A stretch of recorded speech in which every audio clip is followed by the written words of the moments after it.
Hello, hello, hello, and welcome. You're listening to Barcelona City FM, Shameless Exposure with Alex Lebron. You see, I always do that mistake, but it's gonna get in there somewhere, somehow. Someday. So let's see here. Do we have we in the mic? If you speak in the mic, Yes. yes, a little louder, Louder. louder. Yeah. There we go. Check.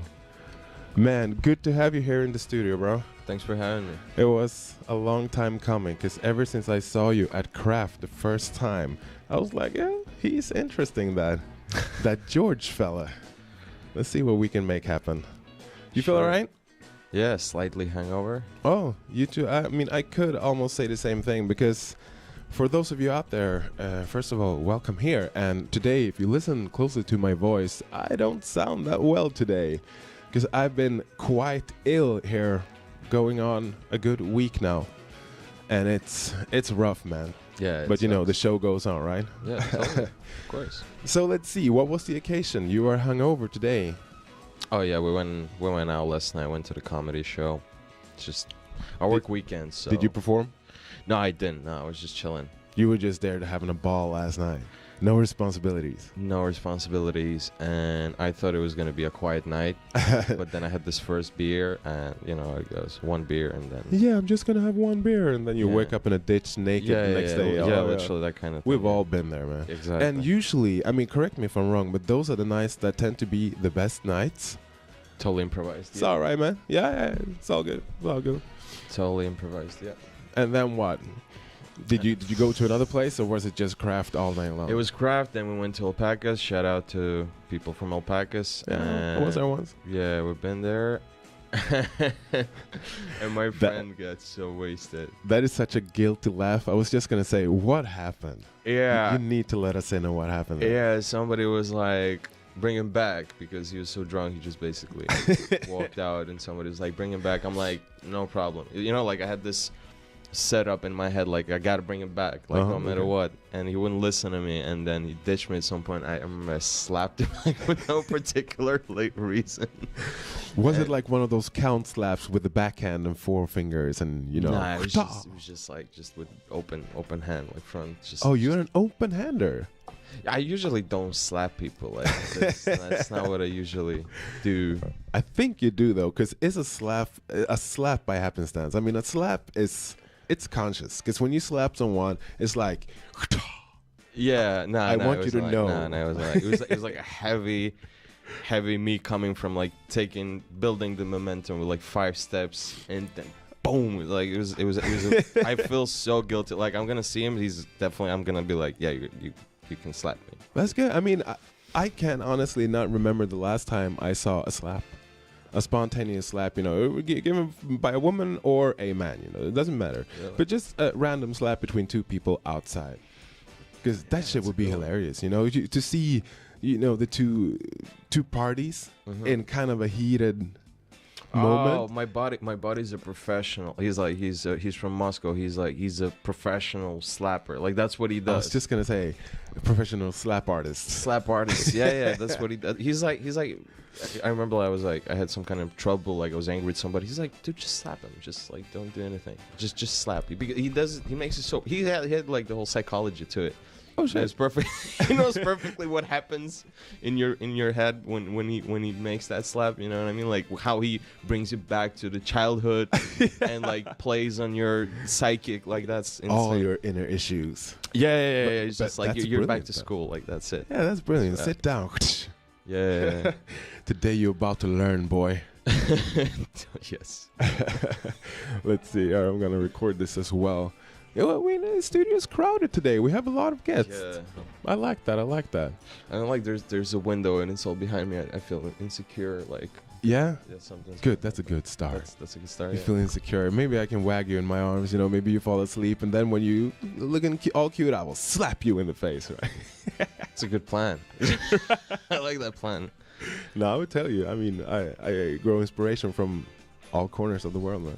Right. And that was a good one. Professional slap artist. Yeah. And did he tell you how he went about this? Like, is he a self-proclaimed one, or did other people start to call him that? He was, I don't know, he's just, what would happen, like quite a lot, you know. Because, you know, what I see in my head is a guy, a person just walking around randomly slapping people. No, you had to fuck with him. Like that's what he would do. He would build this whole thing up. He would be like, okay, like you would have an argument, and then at a certain point he would just like, all right, that's it. Like, it's just a massive. Like I never saw him like. I took his advice once. Once I slapped somebody, which was like a massive mistake because the way he do it, the person stays in shock. Yeah. Like they're literally in shock. They don't respond. I slapped the guy. He just jumped on me. Oh, with his fist. Yeah, like, I mean, I was just gonna say, like, how many times did he get his ass kicked? Because that's kind of this guy is a bad motherfucker. You know what I mean? Yeah, I was just gonna say Massive, he's like 2 meters, 250 kilos, Like, all like grew up in Russia is an insane in the gulag, Romania, dude. Like that kind of motherfucker. Like just. Speaking of which, I mean, that's kind of interesting because I saw this documentary a couple of months ago about this like super prison. And like if you go like 700 kilometers out in the nothing woods somewhere in every direction, you have this prison right there smack in the middle of nothing. So it took like a mother and her son. It took them like 1.5 days travel to get to the prison, to be able to meet this guy for like an hour or so, and then 1.5 day travel back. It was like a crazy distance. So I mean, I get with this, you know, housing hard knock dudes. It's not the first time I think about Russia when that comes up. yeah, Russia is that kind of because they're kind of cutthroat. Yeah, I still keep hearing stories. It's been 10 years since I've been there, and I talk to my buddies, and they tell me that type of, especially, you know, like you seen like on YouTube, there's always like dash cam, videos from like the windshield, like they put the dash cam. Yeah, everybody have them, and well, they have to have them, right? No, they don't. They just buy them. Everybody. Shit. They don't know. It's not. They're not obligated. They just do it because in if something's gonna happen. Yeah. Just in case if there's an accident. Yeah. Or somebody's gonna stop the car and come out with an axe. You know, that kind of situation. Because you know, if I don't get this footage, you know, they might kill my ass for it. Yeah, and people like tend to like show like I got this on a video. You know what I mean? And that's why you have those, you know, films when you see like a regular tire just rolling by on the freeway, doing 80 kilometers or something. A fucking tire, like, okay. Well, welcome to Russia. Yeah, you seen Mad Max? The latest one. The latest one. I mean, I started to see it, but you know, I fell asleep. Well, that's how I felt about like Russian roads. Yeah. That's how I feel like this is Mad Max kind of stuff. I mean, okay, because they just don't have machine guns. Like, that's the only part missing. They don't need that with all the ice bears walking around. Yeah. I mean, some of them do though, like just in the trunk, like they come out, get the rifle out. I mean, what I want to see is like one of those rusty Kalashnikovs from the early days, you know. Yeah, they're good ones. Oh, now that would be a sight for sore eyes. Totally, yeah. But I remember actually, let's see, when was that? It was when me and Rudy was doing the show together, and we had Vika, a friend of mine, is an amazing singer, artist, and she's actually from one of the cities. You remember that Armageddon-looking footage of a meteor coming? A couple of years ago. Yeah. It was somewhere in Russia, and she was from the very town that happened, and that shit messed me up, man. Really? That was like straight up the opening scene of Armageddon with these balls coming up and fucking shit up. That was crazy. I'm like, imagine to be there, to see that. Well, how would you react? Well, I was freaking out when I arrived to Barcelona because I never lived next to the sea. Okay. So I was like, tsunami, man. Oh, like, I don't feel safe. We were actually talking about that the other day, like if there's a tsunami happening here in Barcelona, and I was more on the kind of the latent side, like, well, I mean, we're too high up in the city. It will never reach us.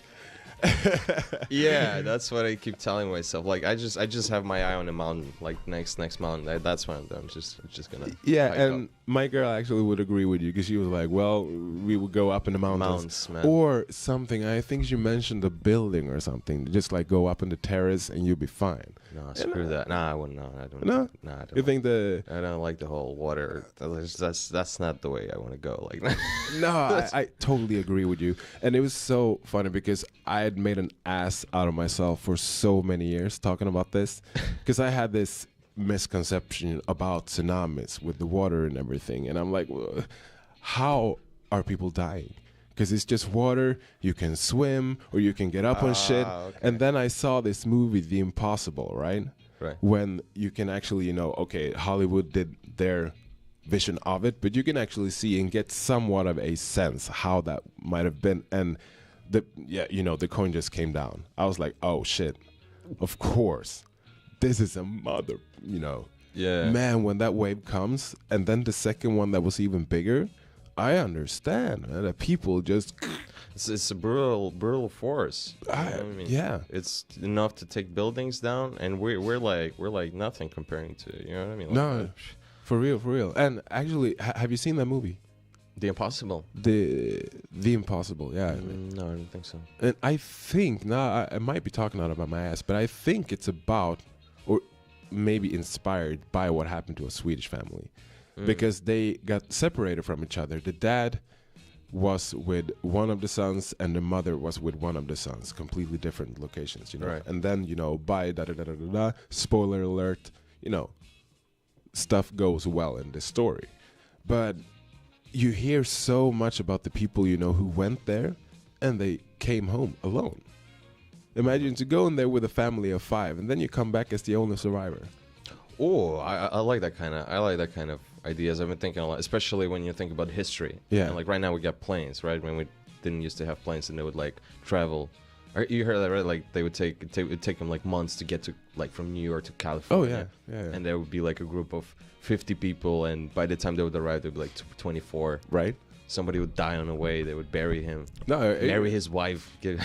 No, it was kind of. Could you almost say like it was kind of a relocating thing, because the whole machine is so big to go from point A to point B, so it's kind of a relocation, because then you need to be there in order to gear up to make the journey back. Yeah. But I don't know. Speculative. Yeah, my great granddad was in one of those expeditions up north, Right. and it was one of the first ice-breaking boats, right? The big cruise ships that would break ice and go up, but they were still not good enough. You know what I mean? They weren't well made. Yeah. They were still just kind of exploring the whole thing, and they had a crash. They had an accident, and they couldn't go. And they kept like for 2 weeks they've been waiting for another people to come and rescue them. 2 weeks. 2 weeks, yeah, Wow. in up north, right? And my great granddad was hunting polar bears because he was a hunter to feed the crew. That's for real, man. Polar bears. Yeah, that's for real. I mean, I'm like, how? yeah. With what? Did he Polar tell you? bear. Dynamite? I don't know. Did they go and blow these bastards I up? have no idea, literally. That's badass. Yeah. You need to tell him to write a book about that shit, because that's No, interesting. he's dead. He's been dead a long time. Oh, He's been dead for like 70 years. Oh, someone should have told him, man. You're ahead of your time, man. Well, I think it should have been a rifle. I think it should have been. One would guess. But just imagine, like you have a double, like rifle with double barrel, right? One of those 12x4s or something. Yeah. Like imagine what are you gonna do? You have to come up really close to that bear, just in front of him. What do you have to do? Don't right miss. Before he's gonna exactly. That's what you have to do. Right before he's gonna realize that, all right, I gotta kill this guy because he's got too close, and you just bam. But is it even? Right I in mean, his face. obviously, I've never hunted bears, right? Right. And I hope I will never have to. No. But to kill a bear, and Barehanded. Oh, radio gold, man. Yeah. No, it's just, No, but to kill a bear like that, you mean don't miss, because then you're messed up. Then it's gone. you're You're dead. over. You're dead. It's like meeting You're a not gonna bear, stop him. meeting a bear mama with his cups, with her cups in the woods. You're screwed. Yeah. Isn't there like, what is? I mean, obviously you should not run, right? What else is there? Like, if you do this, then you maybe have a chance. Just like freeze in your stand, or Freeze. I heard something about dropping on the floor, pretending you're dead. That kind of. but then it will. I think you don't really have to pretend. Like if you're gonna do that, you might just as well. you know. I'm just gonna hurry the process and lay down right here. Okay, you see. Yeah, absolutely. I'm just trying to not get more sick. But let's see here. No, but yeah, if you can. That's all good. 19 degrees. No, but it's interesting because to go into this bear thing again, did you see Grizzly Man? Grizzly Man. I think I know who you're talking about. Oh, that was so interesting. That guy was living with grizzly bears for like 12 or 14 years even or something. Yeah. And then he ended up getting killed by him. Yeah. Eventually, it was him and his then being girlfriend got killed by, I don't know, maybe one of their favorites or something. So watch the documentary again. It was really, really fucking good. Yeah. And that got me thinking so much about what drives a person to do something like that.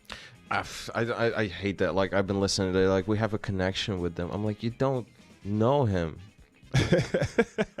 You can Dude, you don't know him, man. I mean, like, yeah, like I saw this video, like, yeah, the guy like saw this lion he's been chilling with for like 10 years. I don't know, whatever. Christian the lion or something. Yeah. I'm like, come on, get the fuck out. What are you talking about?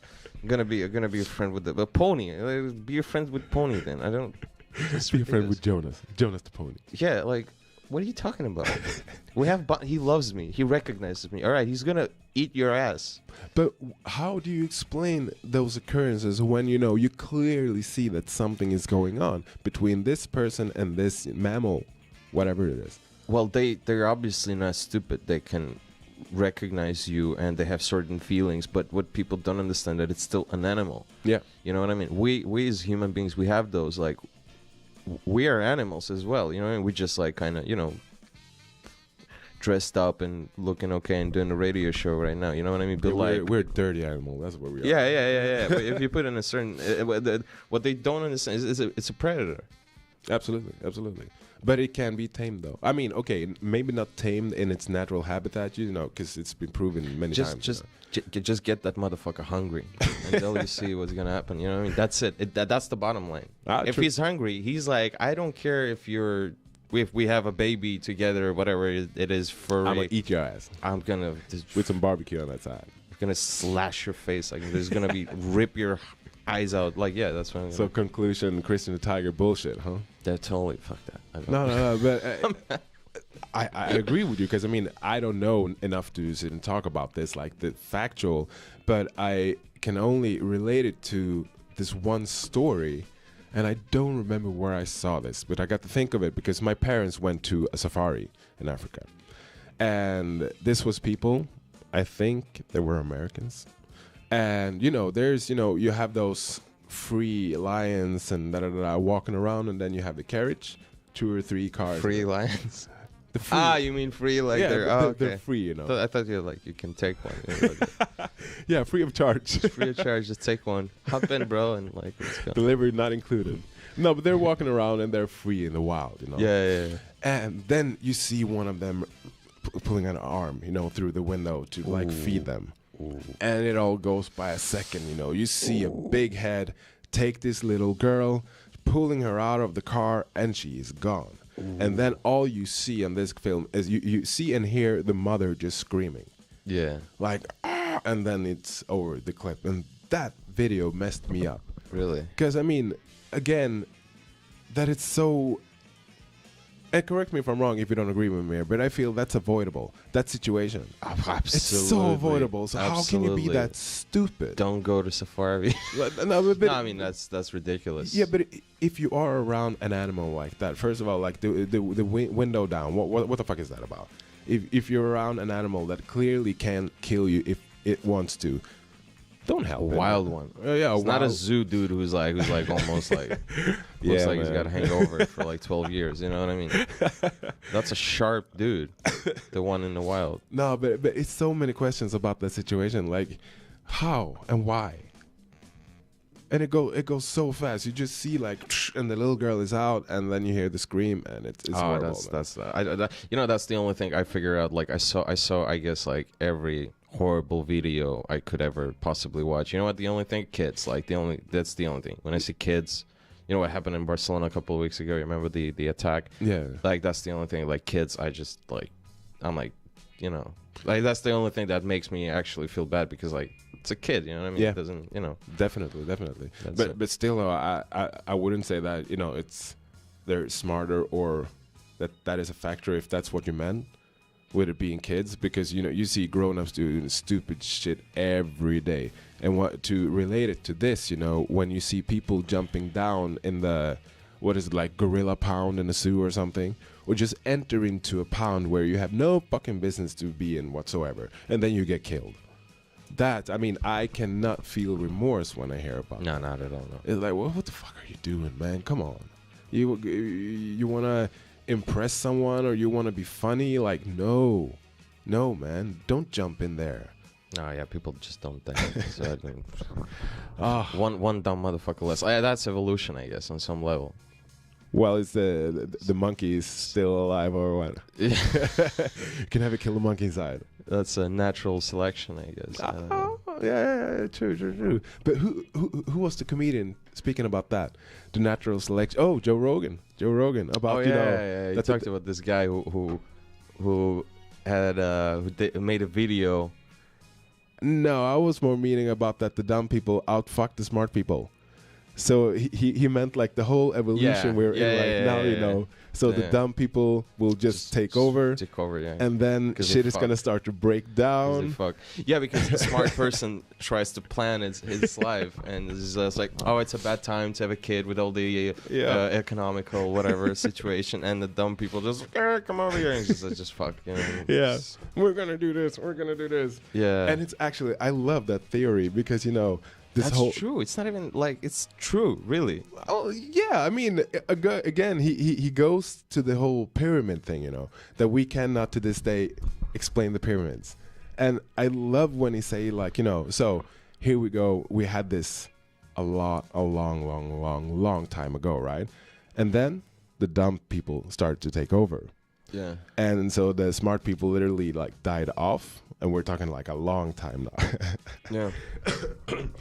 And then when electricity went out, the sewage system, everything that we're used to having in our everyday life, but had no fucking idea how it works, all that's it start to, fall. Yeah. And then came the wildlife. When the wildlife realized that we don't have guns anymore, we don't have cars because we don't have fuel, So the wildlife started to come into the cities because now there's nothing to be afraid of anymore.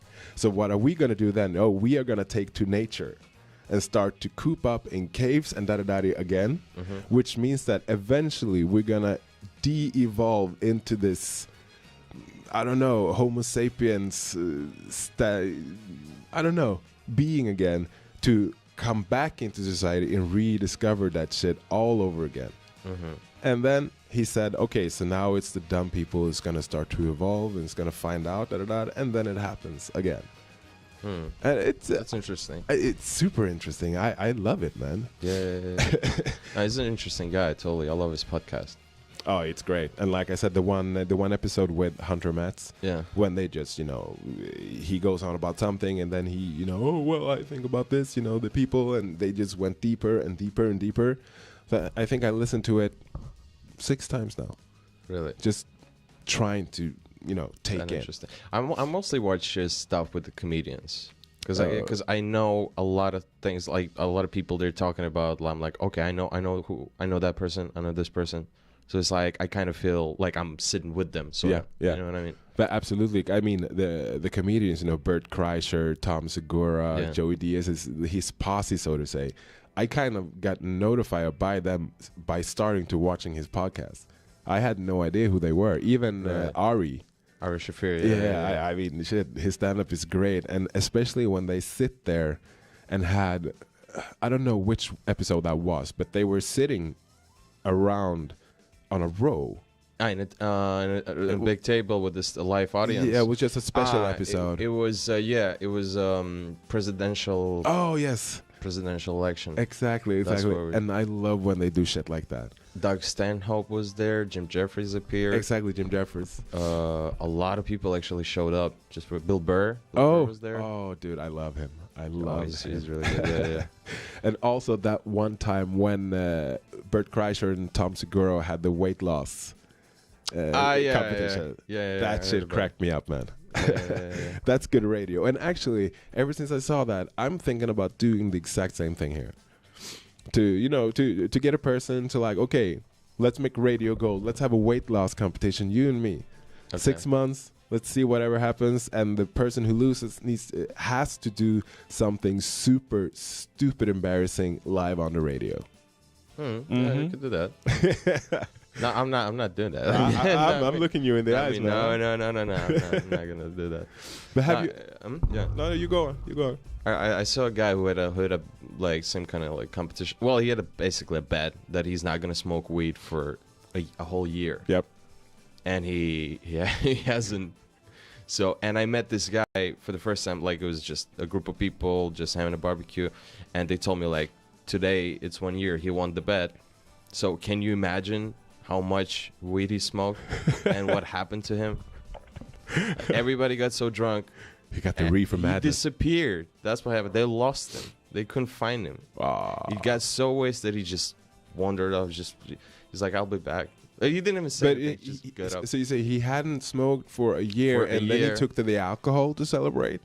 Yeah. He was drunk. He was drunk, and he smoked I don't know how much, and they just lost him. They couldn't find him for like a couple of hours. They find him in some ditch. He was literally, because it was barbecue. They were like sort of outside the city. You know what I mean? Like in the woods. Oh shit. Yeah. All I think is coyotes, man. Yeah. Wildlife. Oh, they have boars here. I mean, what happened then? I mean, was he just strolling around, or? Oh, he was. He passed out. Oh shit. He passed the fuck out. Well, I mean, rare occasions, right? Yeah, but I mean, ain't imagine gonna after judge. a year, like, there's no way. I have one of those myself, actually, and it's quite embarrassing, but it's up on Facebook, so I can't really deny it. Yeah. Not posted by me, obviously. But when I was living in California, we had a place just because I was living in one of those complexes. Right. Only college students. So it was craziness from early morning to late night. Yeah. And we had this place, I think it was Saturdays, called Endless Mimosas. So we went basically the whole complex down there, and you paid $19 or $20, and then you got, champagne or fake champagne with orange juice, mimosas. Yeah. Endless. Okay. How many you could drink for 3 hours with a breakfast, that came with the price. But you ate a little bit, and then you took to the mimosas. Oof. And one time I remember we actually just made it into a thing. Who can down the most? Mm-hmm. And then survive the trip back up to the campus, or to the complex, because that was the interesting part. Imagine 40 people wasted out of their fucking mind walking together for like 3 kilometers. Jesus. A lot of shit is gonna happen on that walk home before you are home. Yeah. And I've been told so many times, and I actually, and this is where I wanted to get to. There's a picture of me passed out flat in the parking lot of the complex, just, gone, right? Right. Gone. And also one when we are sitting there and someone put strawberries in my mouth, like a nice decoration or something. Well, that's good. That's strawberries. Yeah. Is You got lovely friends. Yeah, that's good. That's not the worst. Kind of thing that could have been put in your. I mean, like who knows? Shit. Who knows? What kind of... I'm just glad you weren't there now hearing this. you would have fucked with me. No, that's creepy. No, I got once in my life I got so wasted it was horrible. After that I know perfectly sort of like my limit, you know what I mean? That's good. I got so wasted because I didn't sleep for the whole night, and I didn't want to go to the place they took me, and I had like about 4 Red Bulls, and I was drinking with the guys, that typical Russian kind of like drinking shots, and like we're just talking. Yeah. But like the moment we drank a shot, and now the third guy is just already, you know what I mean? Right. So I got so wasted, my mind just, like, I had hallucinations. Oh. I thought it was a Second World War. I thought everybody are Nazis. Well, not Nazis, but I just tripped, and like five dudes couldn't, because I freaked out, I panicked, and I just started like doing shit, just trashing the place. Whoa! And sorta, and five guys couldn't hold me, and in the end, I woke up because they took me to a little sort of like a warehouse. A warehouse. Yeah, they sounds tied me bad, up. Man. Yeah, like they tied me up, yeah. And they kept pulling like buckets of cold water onto me, just wake up, like we're here. Okay, that's good. You know what I mean? That took a turn for the better, because I was expecting, they brought me to this warehouse. I know, it was like a countryside house. It was just like somebody's party. Yeah, I should have. I saw something completely else. I'm like, oh no. Shit, Yeah. he's traumatized. I'm traumatized. Yeah. They raped me for 3 days. Is that what you expect? Yeah, they kept raping me until What do I know, man? Like a warehouse that the red bellies. Nazis kept raping me Right. for about a week. It could have been a bestseller. That is an instant bestseller. If you hire, someone with the skill of the pen, get that shit on paper, man. I'm telling you. I'm thinking about a good. What would you do after? Like, what would be your thing after? What would you? So to clarify, if I got raped by like a week, you've been raped for like a whole week by a bunch of Nazis in an abandoned warehouse. Yeah, for instance, like what would be your thing? I see already a couple of options. Oof, I think I would not write a book about it. I would probably be very scorned and cry myself to sleep for a good 20 years to come. just taking cold showers, just sitting there. And I don't know. And if I manage to somehow get back from that. Yeah, it's either that. It's like you're completely broken, so you're like, and somebody's like, you want to go out, and you're like, nah. That would be like the Theon Greyjoy of the real life, like he is gone, or you can't do anything about that. That kind of character that you're broken. Or that could be like a serious Kill Bill kind of like massacre that you could do that. He's like, I'm gonna track down every single Nazi, like. Oh, dude, for real, forever, like just keep torturing them. Actually, yeah, I mean, maybe that would be. The one thing that constitutes if you go up and those people in America or all over the world. Yeah, you just go all over the world, right? Everywhere, yeah. But when you hear about someone shooting up a school or shooting up a mall, right? If that was the case, that they came from a scenario like that, I couldn't argue, man. Okay. I couldn't argue. Well, I don't know. Like, what's the deal with taking people with you? I don't get. It's like that was the story. This plane, this guy, the pilot wanted Lufthansa one. Yeah. Oh, like, dude. I'm like, why you have to take 250 people with you? I don't know, man. I mean, it's an interesting question too. What did they do to you? The impact, the medial impact, or because speculation here now is like maybe if you do it if you just off yourself, there will never be an impact, or the impact is just by your closest ones. But why do you care what happens after? You want to off yourself. I think like if you're in that state of mind where you're like, all right, I don't want to live anymore, that's gonna be the least. Like, would you think about it? Like, oh, what's gonna happen later? Well, obviously there is something more than I don't want to live anymore. If it takes you to fly a plane into a mountain, I would think there's more under the surface there, because there is easier ways to go about it, I would believe. Yeah, totally. Yeah. You have to fool quite a lot of people. Or again, I don't know how much it takes. Maybe you have to just be all yourself and then fly the plane wherever you want to.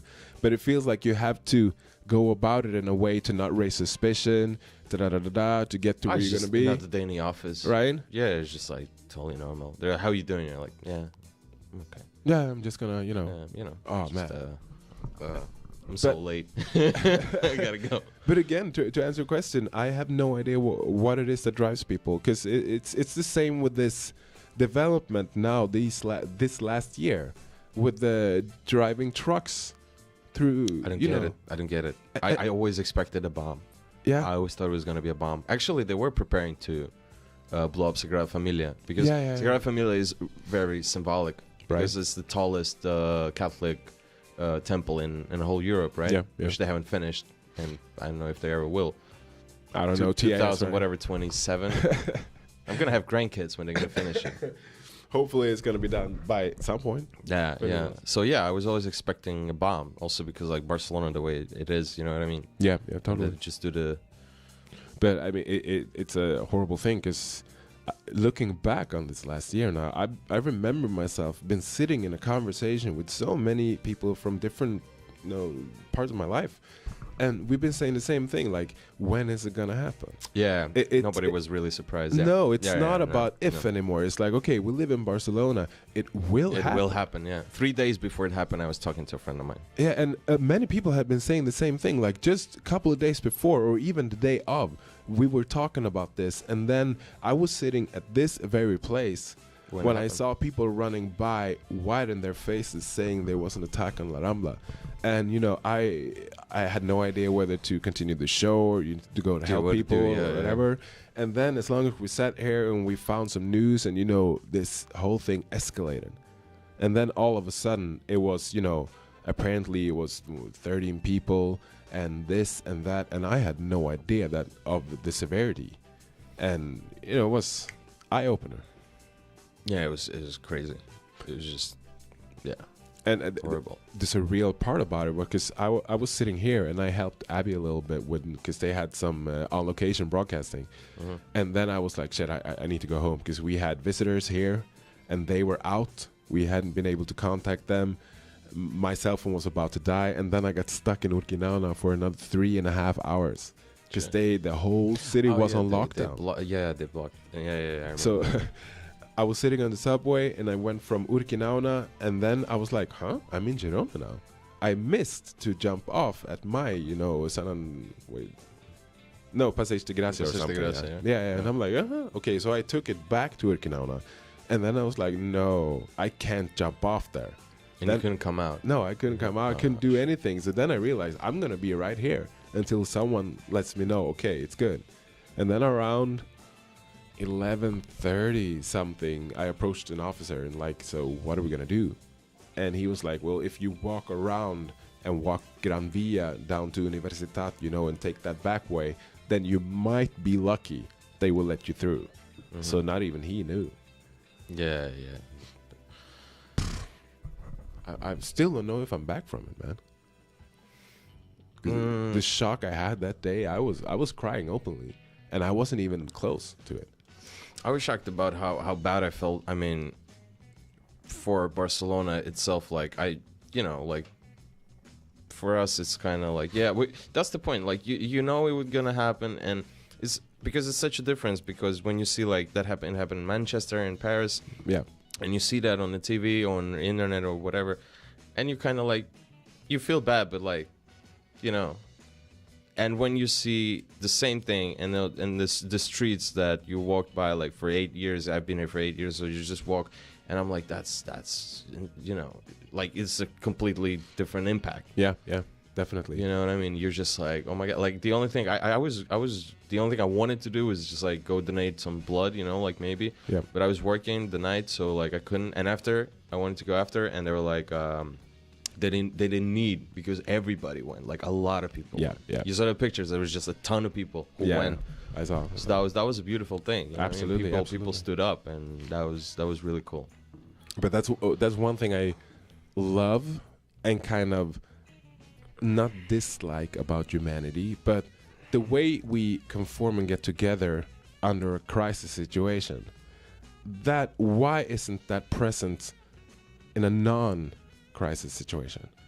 Because it's kind of hard, you know, and even then it's, you know, to get that many people together that doesn't know each other, and we're talking thousands here, to just show some love. Yeah, it takes a tragedy. It always takes a tragedy, and I'm like, why is that?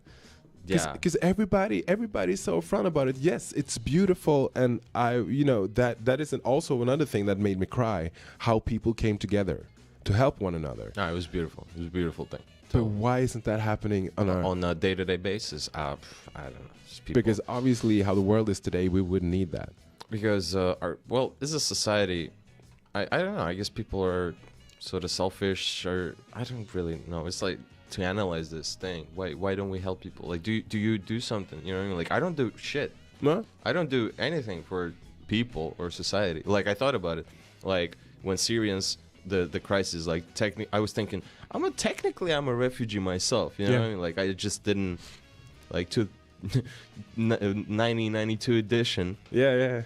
But you know, and I'm like, I should sort of at least want to do something, you know what I mean, for these people. And I'm like, I haven't done anything, you know what I mean? And what would that thing be? I don't know, whatever, some kind of humanitarian, like you can go to Red Cross, you can volunteer, you can help out, you know what I mean? Yeah, definitely. You can do something. And for me also, I'm one thing I have been doing last year since I moved here to Barcelona.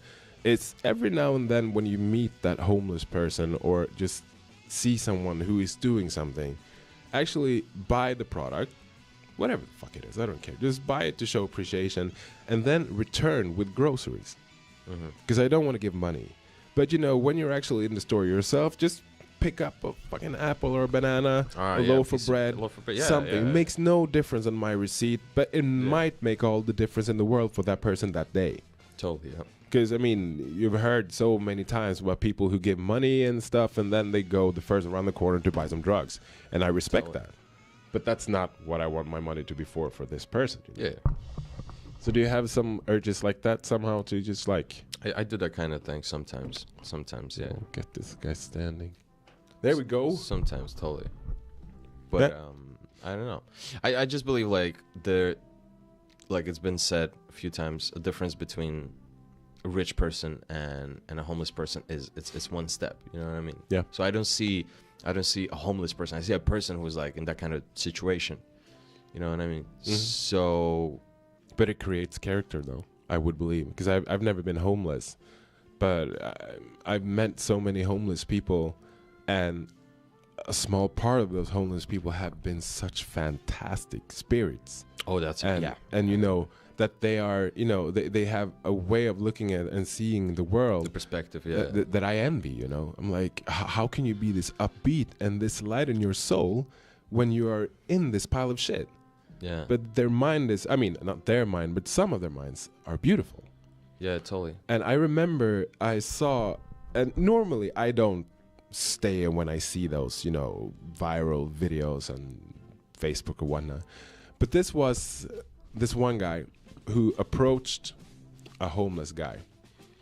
And what was that? So he gave him some money. This guy goes and buys groceries and he buys something. It goes back to his bench.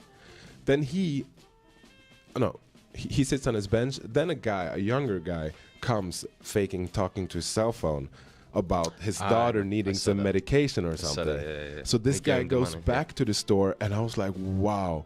He returned everything, and that made me cry, man. Yeah, that was shit. That was so beautiful. Yeah, and I was thinking if that's fake, I would be so pissed off if that would be fake. I know. It easily could have been. I just hope. Yeah, I hope real. It was just real. Yeah. And I mean, in retrospect, even if it's fake or not, I still hope that happened somewhere.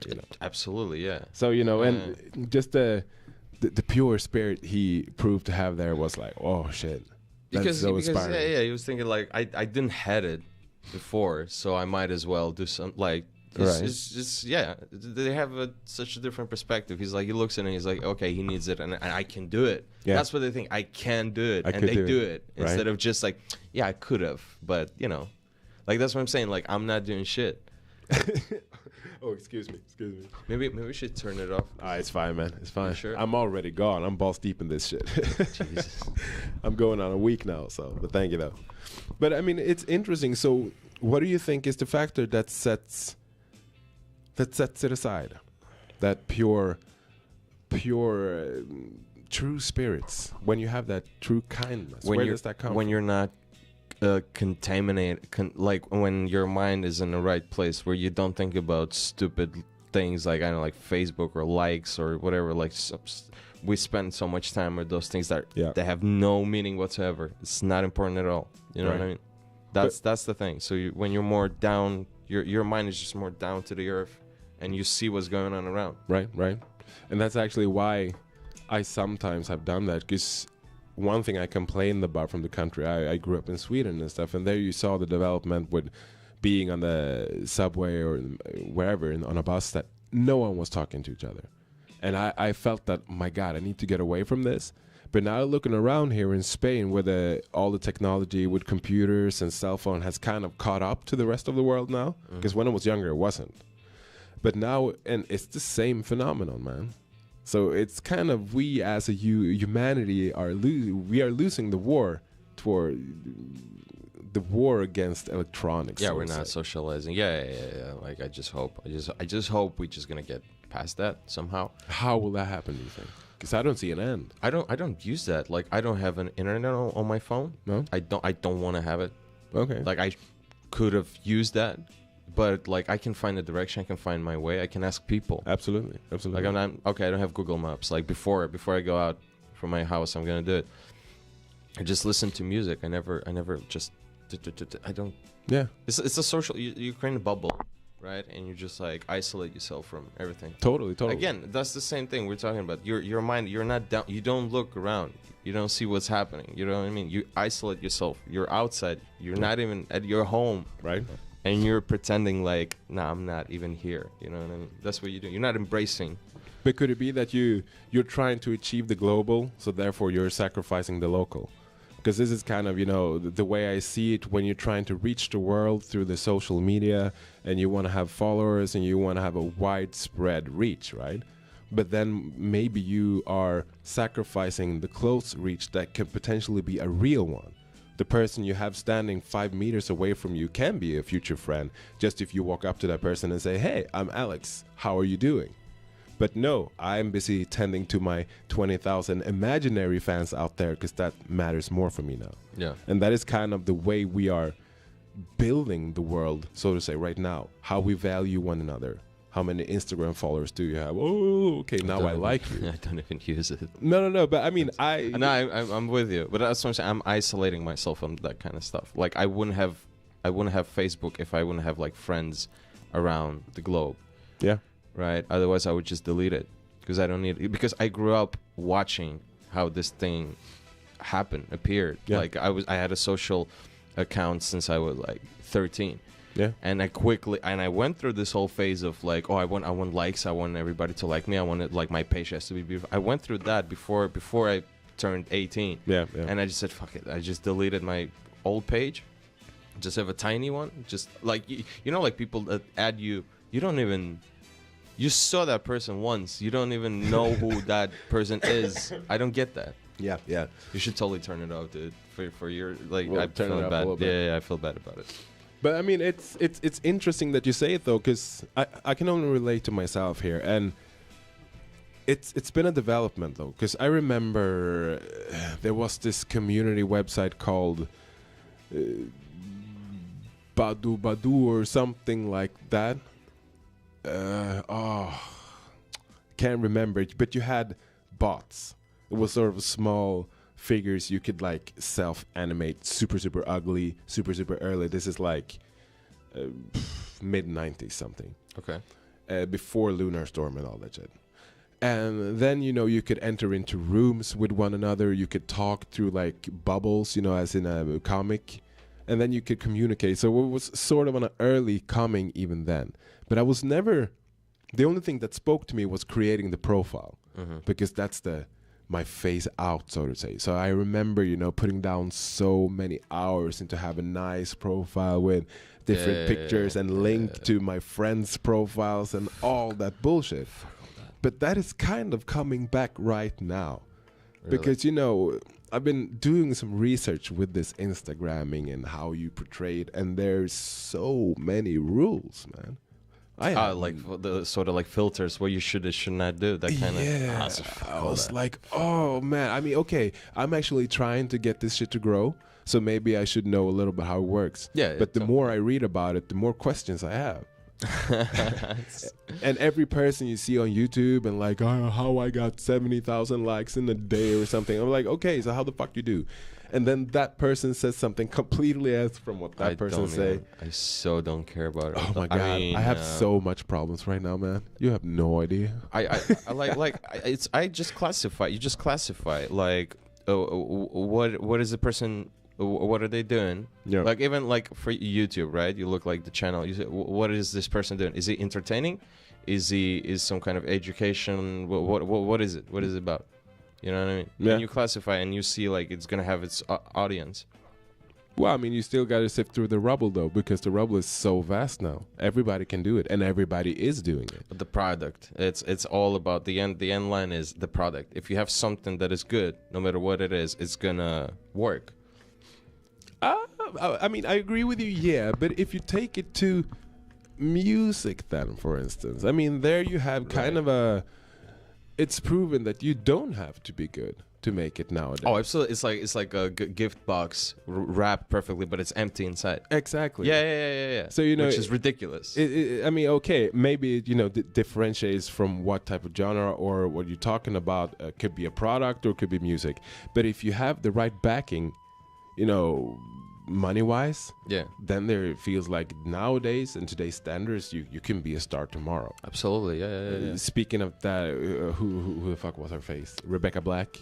Friday, it's gonna be in a Friday. Okay. This horrible song Right. that went viral. Right. Because this girl, I don't know, but I think it was her dad that like financed her recording a record or something. They put it on YouTube, and basically the whole world knows how she is.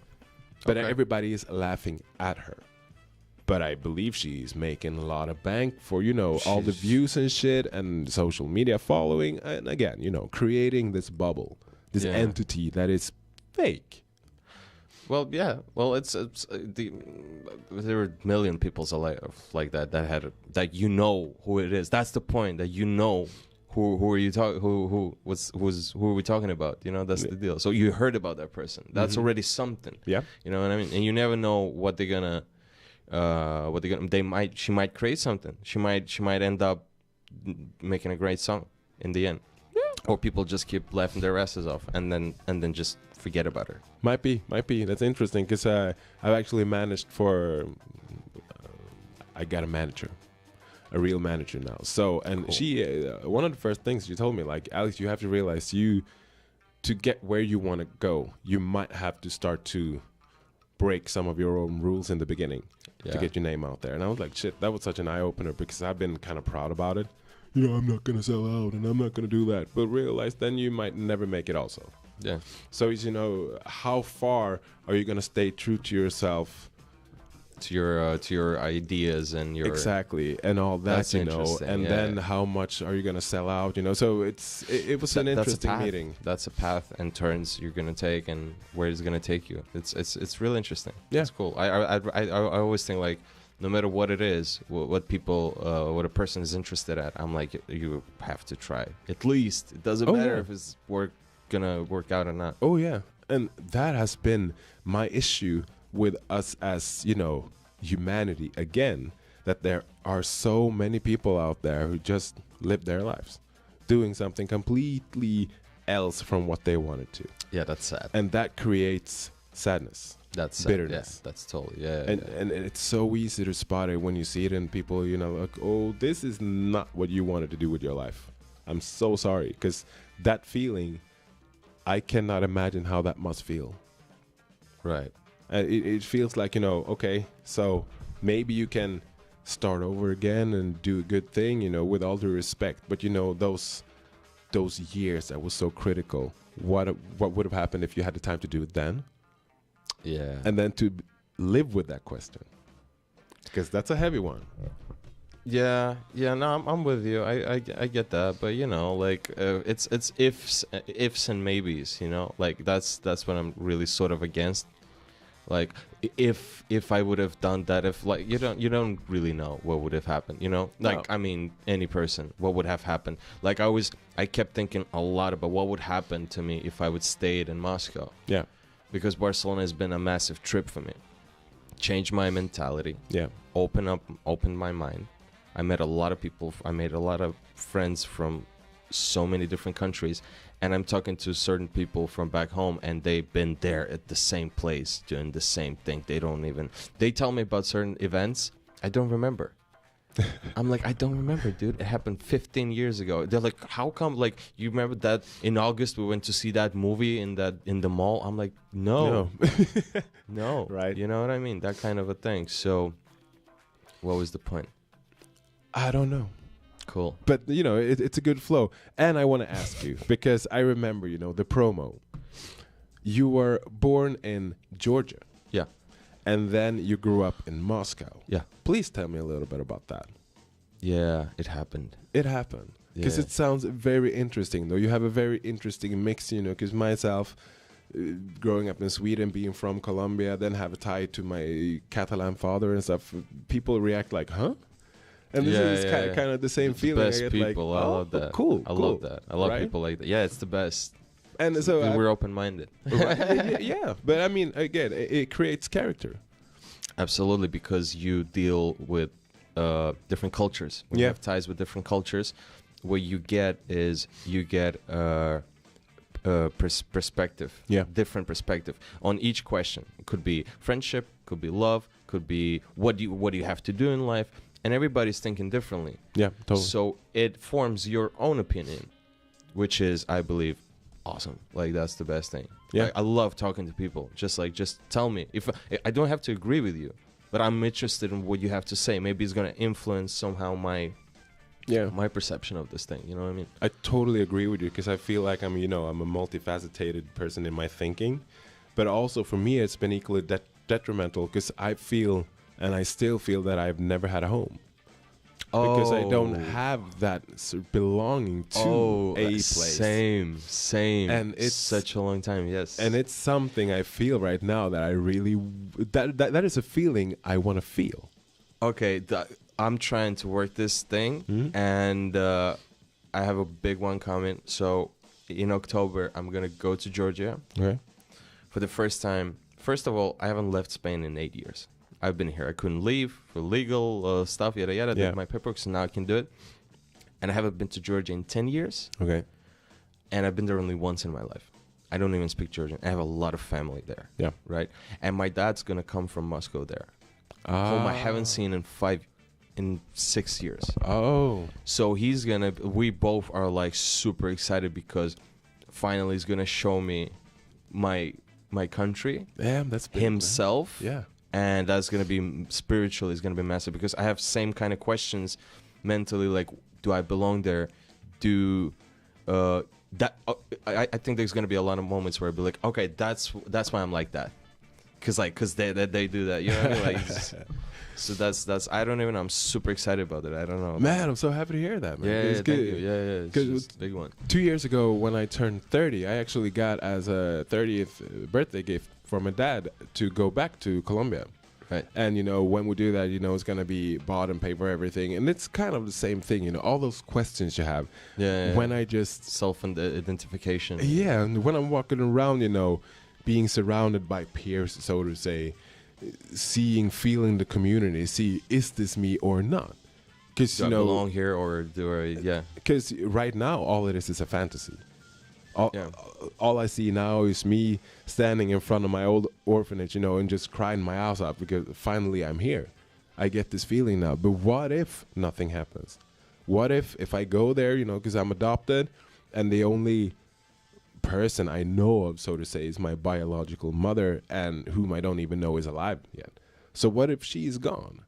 What if the journey stops there, and what am I going to focus on then? So, so many questions. I had no idea that things you mentioned and that happened in your life. That's literally, how do you say it? Person building. That's building. I mean, I hope so. That's tough shit. It's you know what I mean? I wouldn't know, because when you're adopted I was 1.5, and then everything kind of comes natural for you, since it's the only thing you know, but you also know you're basically the only one looking like you do. Right. And the older I got, I also realized I'm the only one thinking like I do. And behaving like I do. And then it's just, the pile started to get higher and higher, till I realized that maybe I shouldn't be here. Mm-hmm. Maybe this is the wrong place for me. Then if that comes from being adopted, or from being me, or from whatever, I don't know. But the answers started to, be a little clearer. Mm-hmm. And I still have a lot of questions. And I feel that maybe, maybe those questions I have that are still unanswered, maybe I will start to go back to Colombia to see if, it's easier, if they're going to come there, or if they're going to help me find them here. I mean, as far as I got it with those questions, obviously nobody's going to give you a straight answer. It's analysis. Yeah. You're analyzing that, and you're thinking about it more and more. And to complete it, to finalize this process, you need perceptions, experiences. Like, the more time you spend there, the more people you meet, the more like things you learn, right? And then it's gonna complete itself. Well, I hope so. Yeah, totally will. Yeah. Same as like for me to Georgia. It's not even I stopped this whole I spend a lot of time since, just like you, I feel like I don't belong anywhere because I so parted between cultures. Yeah. I don't belong anywhere. Exactly, like there's no particular like, oh yeah, this is my place. You know, Right. I was always like envy to that. Some guys I knew in the neighborhood, they just like live their whole life. Like that's their place. You know what I mean? Like I can totally see them in like 30 years. They're gonna be sitting there at the same bar. Right. You know what I mean? And I'm like, I'm never gonna have that. But what I stopped doing, I stopped looking for my place. That's what I started. I just stopped looking, trying to belong somewhere, trying to find these people or something that I want to relate to. I just stopped doing it, and it became so much easier. Yeah, absolutely. It's just like this rock, this anchor on your back that you're walking around like because this is emotional shit. Yeah. And you just throw it off, not in a way that I don't give a shit. No, it's just like you kind of acceptance, I guess. Yeah. I guess I sort of accepted it, and I said at the same time, like I don't belong anywhere, and I do belong everywhere at the same time. True. I mean, there are always, two sides of the coin. Yeah. And I totally agree with you. I mean, the possible or the positive aspect of it, we have this multicultural way of thinking. We are adaptable people. We have character, experiences, and everything that. Yeah. But there's also this lacking sense of belonging. And at least for me, because when I'm walking around, and like I said to you earlier, the one feeling is that home that I've never had. Same, yeah, I never had my home. Yeah. I don't remember if it was 1 or 2 episodes ago, I was talking about one of my favorite songs in the world. Is actually called Home by Dolly Parton. And in that song, you can hear her, in her voice, how she sings it, how possibly she felt when she returned home. Right. And that's kind of this visual thing or dream I have that, okay, what she might be feeling when she sang that is the feeling I want to achieve.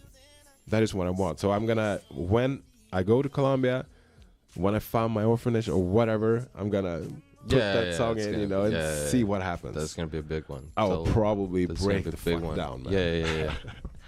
Yeah, that's going to answer a lot of questions just itself, just going through that experience. Totally. I just started thinking about, like, since, like, same kind of thing, if you feel like you don't belong anywhere, or, like, the home. And I was starting thinking, what about building a home? How do you mean? I don't mean, like, physically building a home, but building your whatever you want to stay. You kind of, trying to work your way in. Yeah. Not just, how to say it? Just work your way. You know what I mean? I lost my shit. No, but I mean, I agree with you, but that is kind of what we're doing, though.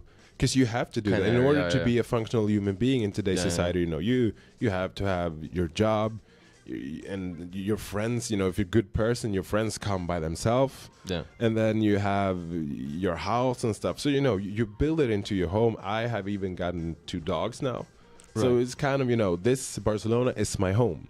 But when I think about it, to compare that to someone who is born here in Barcelona or the, vicinities, it's going to be different because it's home. And if I go back to Sweden, it's where I grew up. But it's not home. But it's not your home, yeah.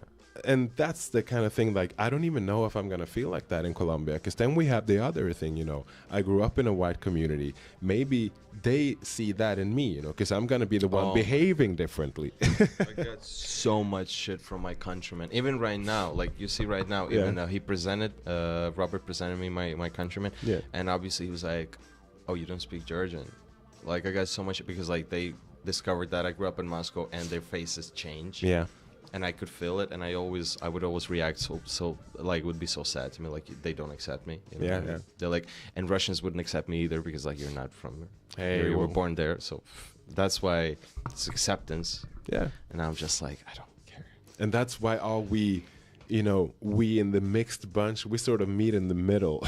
Yeah. Like, hey, buddy, you don't belong either. Hey, let's be friends. Yeah, totally. That's the best. You know what I mean? Nah, but I mean, be open-minded, be a good person, and shit will just work out. Everything will be fine. Yeah. Hopefully, because I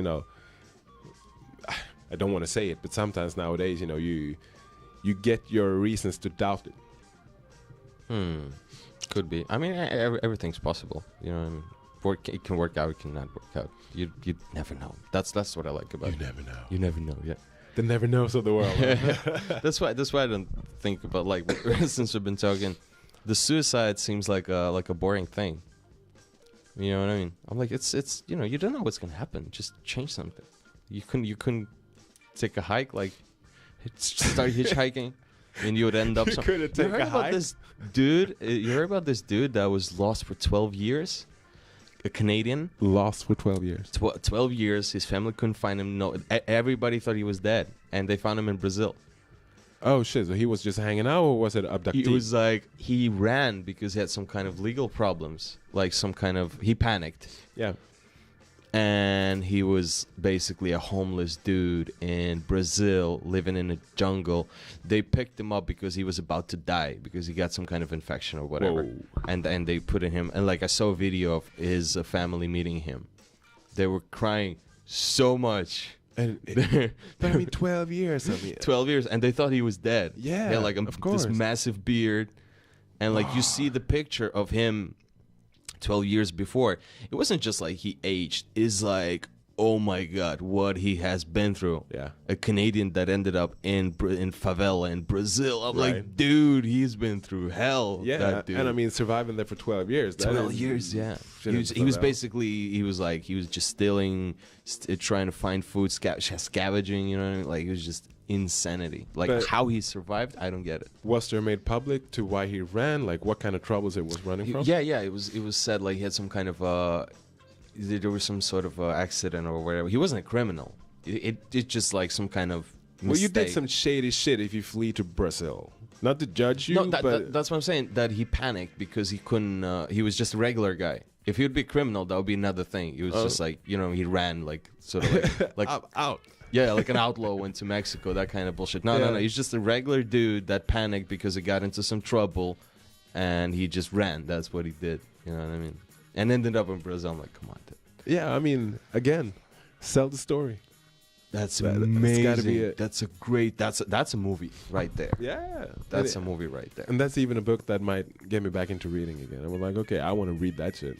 Oh yeah, that'd be cool. Totally. He should write a book about that place. Yeah. And I mean, I would guess that a lot of cats out there had approached him already. Because imagine a guy just resurfacing 100%. from the favela in Brazil out of 12. It would be like, you don't even have to write anything. Just sit down and let's talk. have a chat. Yeah, that's it. I will get this shit on paper. We call the publisher. It's done. Done. Right? That would be a good one. Yeah, totally. And do you? Because you seem to be knowledgeable about this. You know, the different disappearances from around the world. If you know anything about that, you just made me look like I'm some kind of like human trafficker. Like I deal with out your secret, man. Dude, I'm on to you. So all right. So whoa. What do you want to know? The rates or? Yeah, the rates, statistics, names. Yeah, I'll bring you the catalog. Like you can pick whatever you want. The black book. Yeah, exactly. No, but maybe you don't know, because it's something that has been fascinating me throughout the years. When you hear about people getting abducted or just pure disappearances, and then they resurface after 20 years or something. There was this massive program back in Russia, back in the day. It was called, it doesn't matter what it was called, I don't remember. But the fact was, they were, basically the whole program is they're looking for people who went missing. The Gulag Files. Sort of, but we're talking 90s here, Okay. right? So that's weird, like after the Soviet Union stopped existing. So I couldn't watch this program. My mother would always cry because like they tell a story, they show the pictures, like the family member, and then in the end they would take that person out. He was like, all right, he's alive. They would hug, and everybody's crying, everybody's so happy. Like I couldn't watch that. I'm like, you're playing on my emotional, you know what I mean? And but the funny part was that most of them, like the percentage, it was same story pretty much, right? It was just like somebody from some city in Russia went to Moscow to earn some money, and ended up in a train station being just a homeless guy. Because like what happened was he stopped calling at some point and like became a homeless person. Wow. and they just like cut ties with everything. A lot of them became like alcoholics or drugs or whatever. You know, like Yeah. they couldn't work it out. Shit. So I'm that- sorry. Yeah, you know, Sounds rough. That kind of story. Yeah, it's super rough because like they just couldn't work it out, and they couldn't. And most of them felt bad, felt embarrassed of just going back to their family and be like, yeah, like I would too. Because, I mean, if you relocate like that, you know, I would think if you're doing it on good terms, that you kind of leave your family with good luck. We Yeah. wish you all the best and break a leg and all that shit. Yeah. And then if you find yourself in a situation like that some years later, it's not like you come home, yeah, here I am, you know. Yeah, It's going to be a hard thing to tough. do, you know? It's a tough thing, yeah. Because it realizes how much of Yeah, that you messed up. how much you messed up, yeah. And I mean, the person that it hurts the most for are your loved ones. Because they care the most about you. So that's the hardest one to tell, you know? Probably, yeah. Like it was always kind of weird for me because I was like, I don't know, the whole family thing. I always thought like, you know, kind of no matter what, you know what I mean, no matter what. Yeah, but is it though? Yeah, that's the point. That's good. That's the right answer. point. Yeah, not really. No, but, you know. Okay, but this is the second time I have, I'm gonna say a Russian in the studio or Georgian. Georgian. Yeah, Georgian. It's all Georgian. But because you know close ties to the Russia and the Russian system, I guess. Well, it was a part of Soviet Union. Yeah. The only thing that we actually share culturally is religion. Religion. Okay. How and what way do you share that? It's our Orthodox Church, and the first were Greeks, Armenians, and then Georgians, and like 200 years later, Russians accepted Orthodox Church as their main religion, and that's what kept them together. Because on the south, from Georgia, there's a Turkey, Iran, which used to be Ottoman Empire. Yep. So there was a lot of wars because they were trying to go up to the Caucasus and conquer and turn the Caucasus people into, I mean Caucasus, I mean like Georgia, Armenia, Azerbaijan, like Chechnya, all those countries, Dagestan, which half of them are Muslim, and Georgia, Armenia are Christian. So that's what they were trying to do. Like Ottoman Empire, they kept fighting and trying to turn. And what they did, because it's really tiny countries, and in the end they had to call up Russians and be like, all right, help us out. We don't want to convert. We want to maintain our religion. So Russians were like, all right. They came over, moved them, and stayed. Yeah. Instead of going back home, they're like, you kind of have like a nice place around here. You know what I mean? Came with a prize, huh? Exactly. Yeah. So that's pretty much like a quick history. So language is super different. It has nothing to do. Okay. Yeah. But do you feel as a Georgian, so to say, do you hold a lot of historical grudge towards the Russians, so to say, in general? Has been a lot of historical battles or feuds and stuff going on? Well, lately, not. I mean, I'm cool with everybody. You know, like I'm not gonna get into conflict with a person I don't know based on them just being Russian. I grew up there. Like some of my best friends are Russians. You know what I mean? So it's just ridiculous.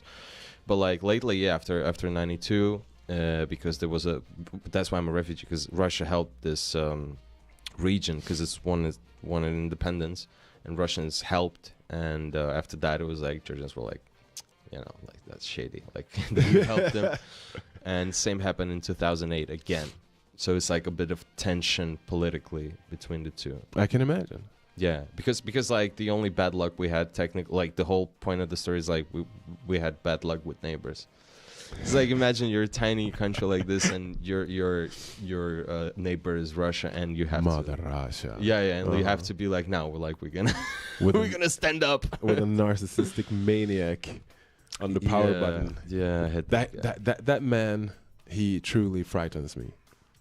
He's a scary dude. And now that we have this other orange apple, also, he frightens me as well, but in a totally different manner, yeah, with his stupidity. Oh, dude. But Putin, there's this authority about him that you can't question.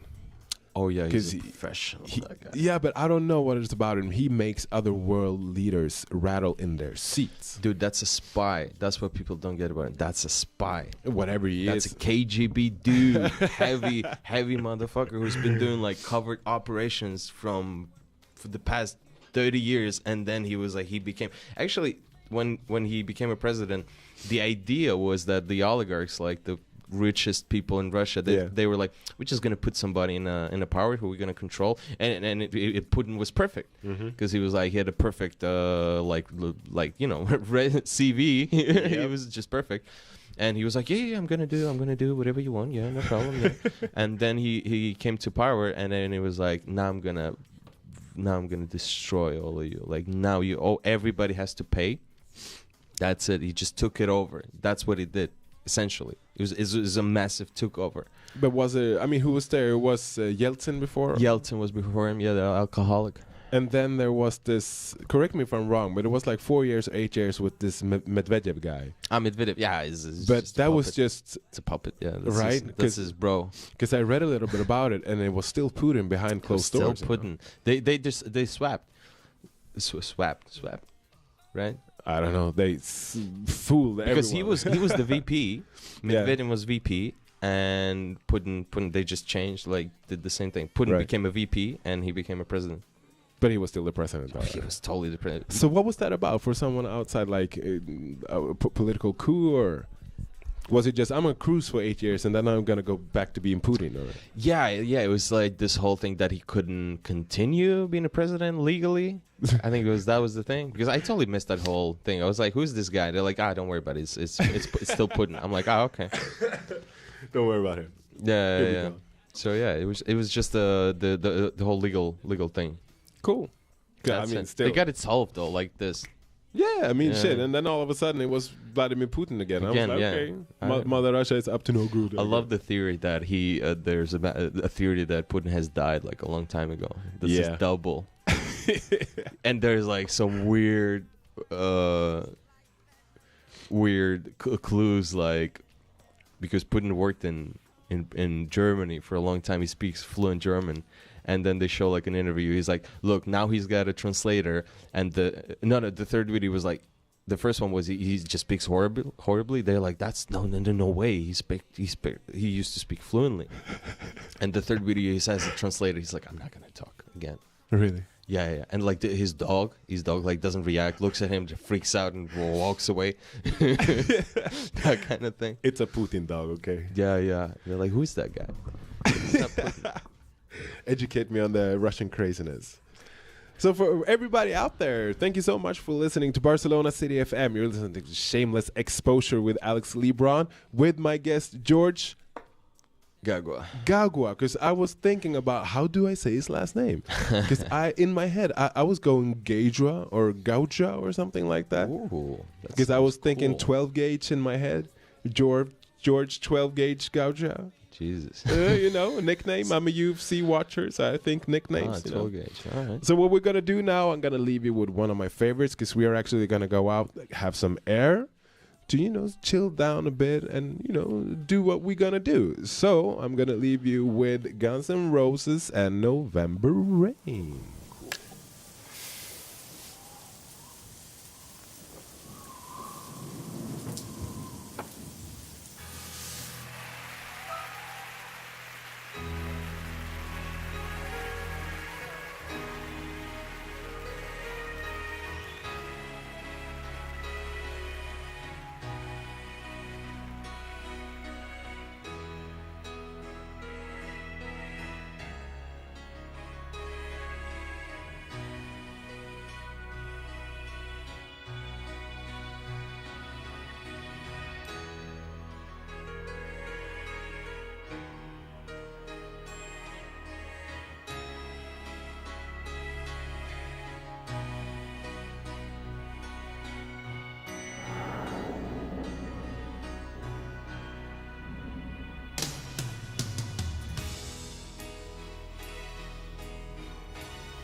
Yes, yes, yes. That is an amazing song. Totally, yeah. That is an amazing song.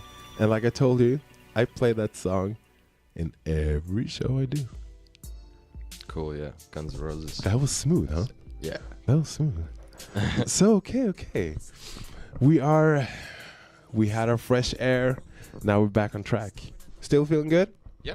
Good. Now we're back to the non-AC mode, so you better be good. This is a big sacrifice for me, man. Big sacrifice. No, let's get into it, because I wrote also in my promo that your passion in life is movies and cinema. Yes. Tell me a little bit about that. I love movies. Oh, me too, man. Totally. Oh my God, it's one of the best things, one of the best pastimes, man. It's magic. I love that. Yeah, that's my pure getaway from this world. It's just movies. I love putting myself into other shoes, trying to feel the way like the actor. Like I don't know, I just love it. But are you the analytical watcher? You sit there and think about angles and lights and the dialogue and everything. Now, yes. It started. My dad did this. Like, there's been a lot of movies I watched as a kid, a couple of times, right? And then I would watch that with my dad, and my dad would say, "Give me some details," and I was like, "Oh my God, I didn't even see that." Yeah, you know what I mean. And after that, it just like opened my mind. I started watching it as a like, how do they make it and everything. Yeah. Obviously, the first time I'm watching a movie, I'm trying so hard not to even think about that. Like if a movie is good, then you can analyze all that. Yeah. You know, just get into the story and just I enjoy it. Totally agree. And for me, usually, and this is quite funny, I have the type of movies from Focus Features. And I don't know, it's like a production company or something, but I know if it's a movie out of this company, I will love the movie. Yeah. I don't even have to know what the movie is going to be about, but it's been proven for me so many times now that way and that package of a movie, I love it. Yeah. And it can be, usually it's the character-driven drama, you know, when there's just a good script and good actors. And a movie I come to think about, it's Wish I Was Here, written and directed by Zach Braff, if you've seen that. I know that movie.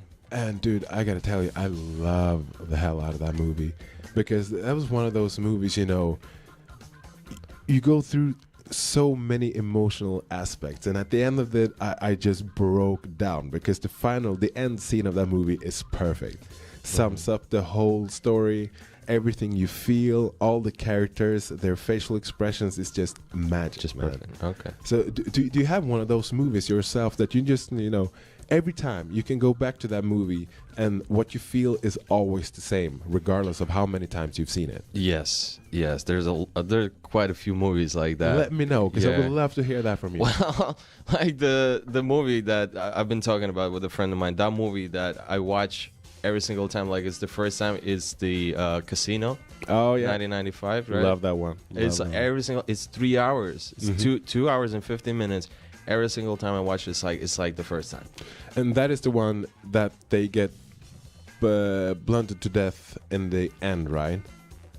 The Joe Pesci character. Yeah, exactly. Yeah. Him and his beat up, and his brother. Yeah, his brother, Yeah. exactly. Actually, that's a true story. That happened. It is? Yeah. Oh, it shit. actually happened with those brothers, Spilantro. That was their true last name, Spilantro. Wow. Yeah, and they found him in the same kind of ditch in the cornfield. It was the same thing, and they had a lot of bruises because they were beaten up so badly. Whoa, yeah, that scene is rough, man. Yeah, that was a message. Like, it went send a message. Yeah.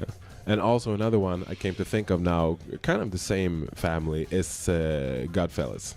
Goodfellas. Yeah, Goodfellas. Yeah, I love that movie. Totally. So good, man. I get into arguments about it because people, especially older generation, they love Goodfellas more than they love Casino, because that was the first one that I do came too, out. man. Yeah, I don't. I so don't, because I saw Casino. That was the first one, and now I totally agreed with the fact that Casino is polished Goodfellas. Yeah. Made it to perfection with the whole storytelling and everything, but it essentially it is the same. It's the same characters. Oh yeah. So yeah, it's a bit sad, but yeah. Taxi Driver. Oh, Raging Bull. I love Scorsese, man. so you're kind of a classic type person. With the movies, Yeah. I'm quite flexible. I watch everything. So what would you recommend from current time? Because that's usually harder when you ask people like, okay, recommend me movies. Yeah, Usually, it's older ones, and I like that though. definitely But something current. The last movie I saw on watched on Netflix, it was I don't feel like at home at this planet anymore. Okay. With Elijah Wood. Yeah. Really good one. I really like that. And what was it about? It was basically about it's like well, sort of like a black comedy, Okay. so to speak. Yeah, with a bit of like Pulp Fiction kind of violence to it. So it's really well written, critically acclaimed as well. So Cool. I really like that. The other one was Shot Caller. Oh, I saw the one the other day. Shot Caller. Yeah. I really liked it. That's really good Really one, yeah. liked it, and that was the reason I think was because it's the Kingslayer playing. Yeah. And I playing, was like, okay, so now I have a reason to. I know that guy. Let's give it a shot, and I really liked it. He's a really good actor. Absolutely. Also, that movie is. I was watching and I'm like, I kept thinking about the other movie. It was called Felon, with Stephen Dwarf and Val Kilmer. It's basically the same kind of setup, right? It's saw prison, it's Aryan Brotherhood, it's the same thing. And then after I watched it, it was the same director and the same writer. Wow. So he did the same thing. He took Felon and he polished it to perfection. It was kind of a Guy Ritchie thing where, he did Lock, Stock, And then he, Snatch. Yeah, exactly. Yeah. And I felt, okay, Snatch was a step up. Yeah. Although I like Lock and Stock more than Snatch. Oh, you do? Yeah. Interesting. Because for me, it's the other way around. Yeah. I mean, Snatch, it doesn't get better. That is like so brilliant from the first second really of the good. movie Yeah, to yeah. like the end scene. Is oh my god. What I love about Lock Stock is it's his first feature film. That's why it was like, oh my god, for the guy to direct the movie and it's his first film and it's like Yeah. that. Yeah, it was his Then first I'm movie. misinformed because I was told he made another one that kind of bombed, and then he went Before on that. to it was completely other style.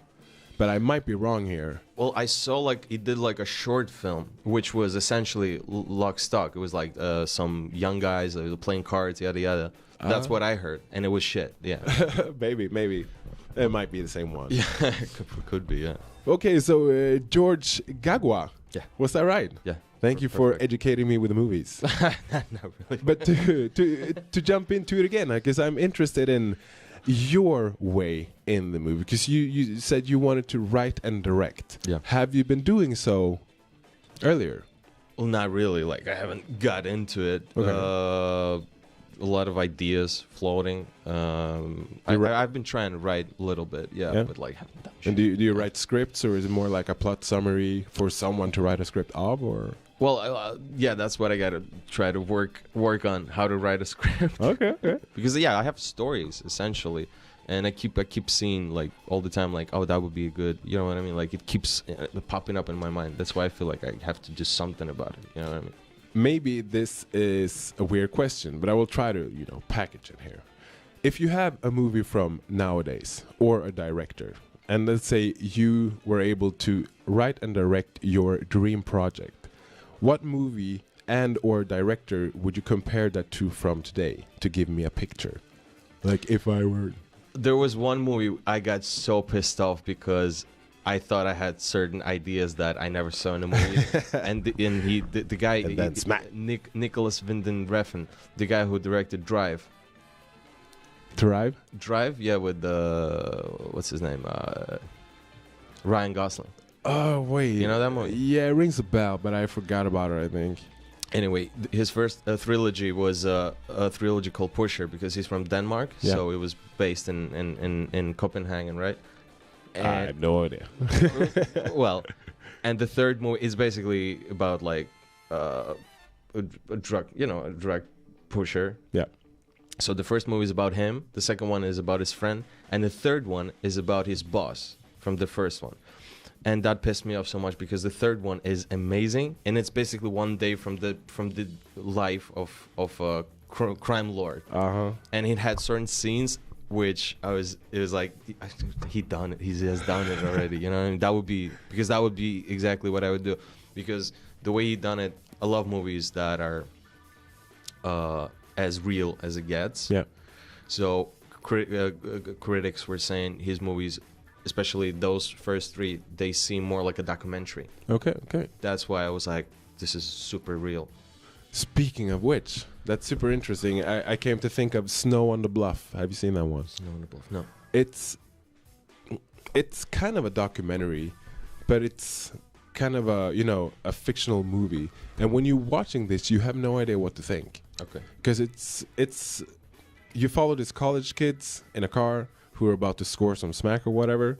They're out in the ghetto, and to make a long story short, their camera gets busted or gets stolen by this drug dealer.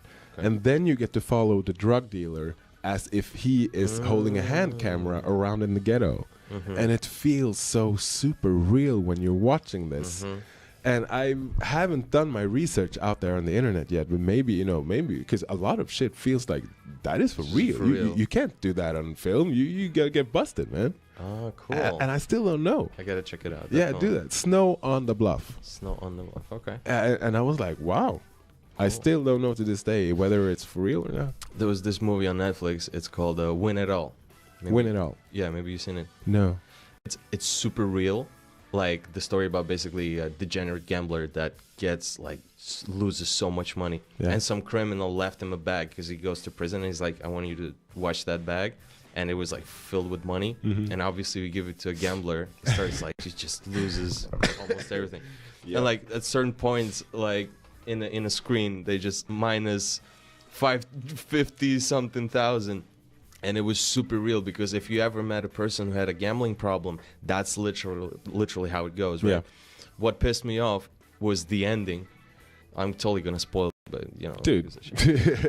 Spoiler alert on Barcelona City. Yeah, whatever. If you watch 7.3. Netflix, if you don't go fuck it. I don't, you know what I mean? And what pissed me off, the ending was they made a happy ending out of all of it. He just won it because he had a girl, and he didn't. He got himself to the point where like I have to go. I have to leave the city. I have to run. For the rest of my I gotta get out of here.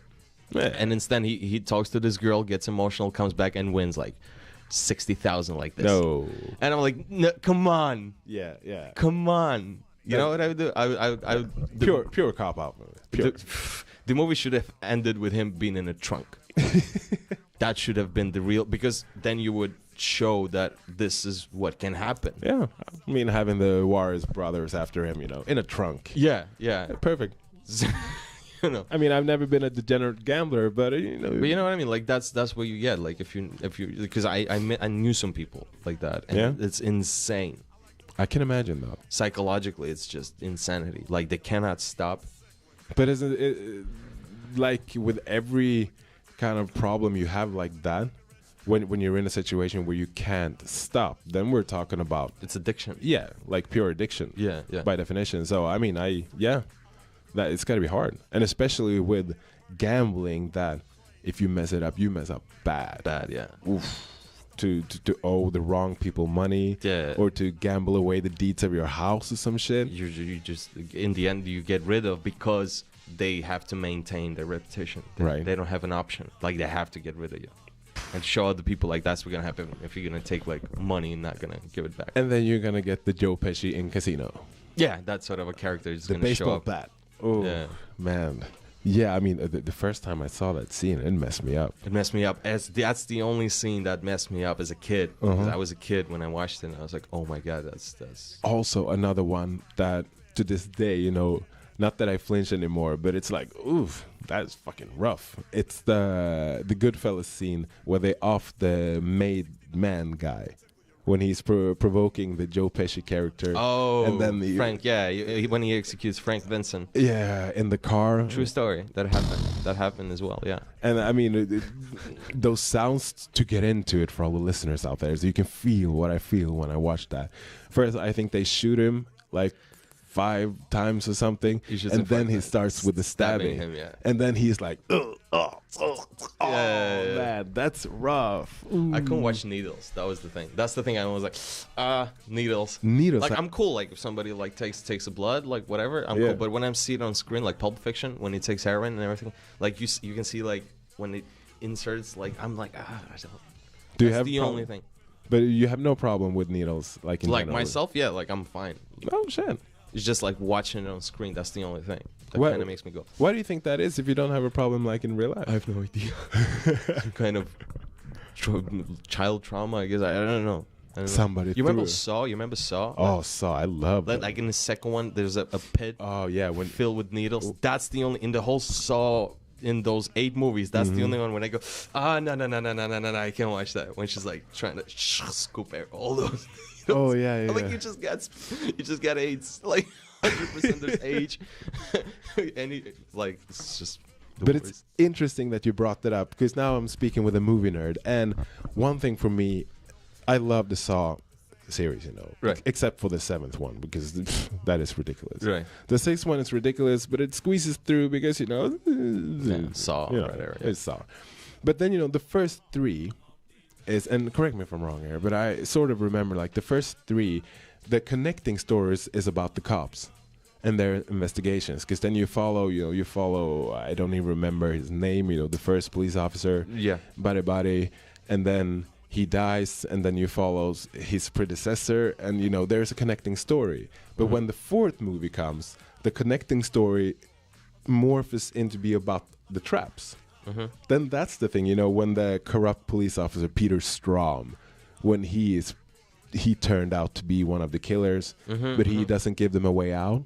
Hoffman, right? He was. No, Mark Hoffman. That's Hoffman, yeah. Peter Strom is the officer that is after him. Right. The guy who survives with a pen in his throat and stuff. because they killed his kid or whatever. Then he Something caught like him. Yeah. Something like that. Yeah. And I just start to like in the 3rd movie, you know, when it pivots into being about the traps more. That's when you start to feel like this castle is coming down a bit. I only actually like the first one and the second. Like after that, I watched them only because I was waiting for Doctor from the first one to appear. I'm like, I want to see what happened to that motherfucker. And after 7 movies, finally he comes in the last, and now I'm done with it. Yeah. But the first one as a project, it's massive because they shot it. They shot it in a week or so. A week. It took them like 2 weeks to get the whole thing done. Wow. It was super quick. Yeah. And quite cheap because there are not many locations. No. It's basically like the whole movie is in this creepy whatever bathroom. The room, yeah. Yeah. So that's it. You know what I mean?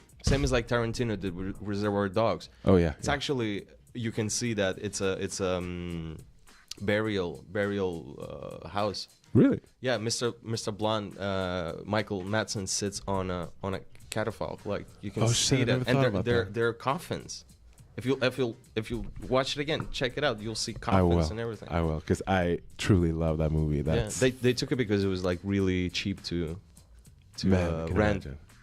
So to go back into it a little bit, because you said that's your worst trap, or so to say, favorite trap, or do you have some of the other traps that kind of spoke to you? And now I'm talking out of that, fuck, that looks painful kind of way. Yes, I remember one. I hated that one. When they had to insert like his hands to get something, and they were cutting his wrists. With the saw? Yeah. There was one where he just like got rid of his whole. Yeah, no. I mean, there was one where when he gets his hands cut, and the blood goes up. So that's what they need. That's the one, right? Yeah. There's one where the girl inserts her both hands, and there's like triangles, and they keep cutting her, and she can't get him out now, and she bleeds out. Oh yeah. Oof. That was the one. I'm like, shit, that's not cool. Like you bleeding out, and you can't do shit because you insert both hands. You dumb bitch. Yeah. And now you're done. You know what I mean? I'm like, die now. Now you deserved it. Oh, dude, mine is the one with the black guy who is like on a Jesus cross, and then rotating. Yeah, they're rotating when his that one. bones just give out slowly. That's bullshit. You know why? Because he would pass out. Yeah, I was physically, thinking about because that. of shock, Yeah. muscular shock. Like that's what happens in boxing. Like somebody. And pain and shit. Like you would pass No, out. that's shock with your nerves. That's what happens. Why people get knocked out when you punch somebody in the jaw, even if you didn't broke it, because right here where the nerves are, you just get a shock and your brain just shuts down. Yeah. So he would pass out. Yeah, but it's still a rough moment. I mean, yeah. I'm like, Totally. hey, calm down now. Yeah. And also, if it's the 5th or the 6th movie when they're sitting in a circle, like, I don't know if it was a guy who was lying about his book or something. Right. And then there's a shotgun loading, so 2 of them will survive, while 3 of them needs to get shot. Yeah. And then, because he saves the 2 women. Okay. So one of the guys, the last one, he knows what's gonna come, and he has a good half circle Okay. till he's in front of the shotgun again. Yeah. And those seconds in that scene where you feel, because the actor is doing an amazing job in the scene, and Right. every time I'm there, I'm like, ooh. Those 10 seconds to wait for that, oh. Tense, yeah, that's tense. Because he's seen the other 2 or 3 people, you know, get shot by it, so he knows what's to come. Yeah. Man, that messes me up every time I'm there. Totally, yeah. Oh. I haven't seen it in a long time though, so. Look at this now. It's 5 minutes to go. Cool. You see what I told you? It's easy going, man. Easy going. Just sitting down, having a good time. Cool, yeah. Thank you so much for coming. Thank you very much. Do you have any projects or something going on right now you want to tell people about? Not lately. I'm totally focused on that trip. So that's Cool. the only thing on my mind, to be honest. Yeah, I But wish you all the best Thank you very much. when it happens. Likewise. And hopefully I will get on to making my trip happen as well Yeah. in the near future. Totally. But you know, it's such a big project, you know, because it's not you go for a weekend, you know, it has to be maybe at least 2 weeks or something. at like least. That. Yeah, And yeah, yeah. maybe even 3, 4 or something. Yeah, you know, so spend time. Yeah. who knows? Who Yeah. knows? And for all of you out there listening on Instagram and Barcelona City FM 107.3, thank you so much. You have been here for 2 hours now listening to Shameless Exposure with Alex Lebron. And today my guest was George Gagua. Yeah. Awesome. Georgian-born Moscowan. That's cool. Yeah. That was the Totally. first one, man. You've never been presented like that before, I Never. guess. No. You Good. You My keep treat. breaking. My treat. You see, we're breaking history here on Barcelona City FM. Pushing the bar.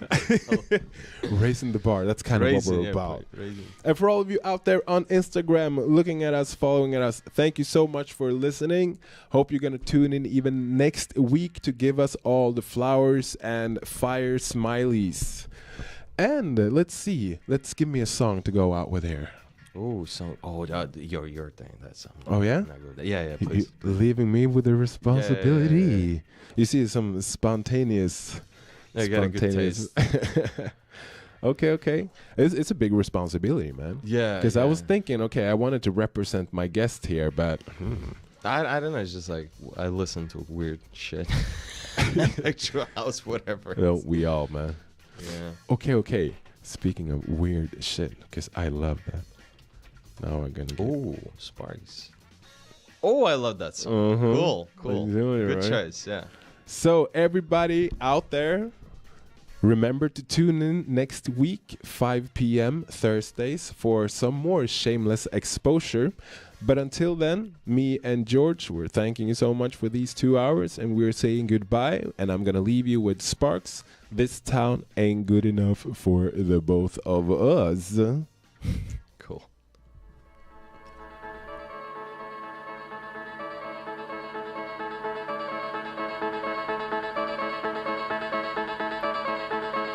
Zoo time is she a new time? The mammals are your favorite time. You're running water tonight. Heartbeat, increasing heartbeat. You hear the thunder of stampeding rhinos, elephants, and tacky tigers. This town ain't big enough for the both of us. Heather, tell me who's gonna leave.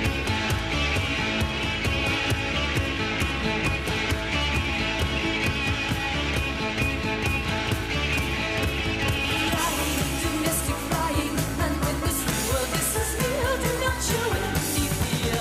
Heartbeat, increasing heartbeat. You are a khaki-colored bombardier. It's Hiroshima.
Shout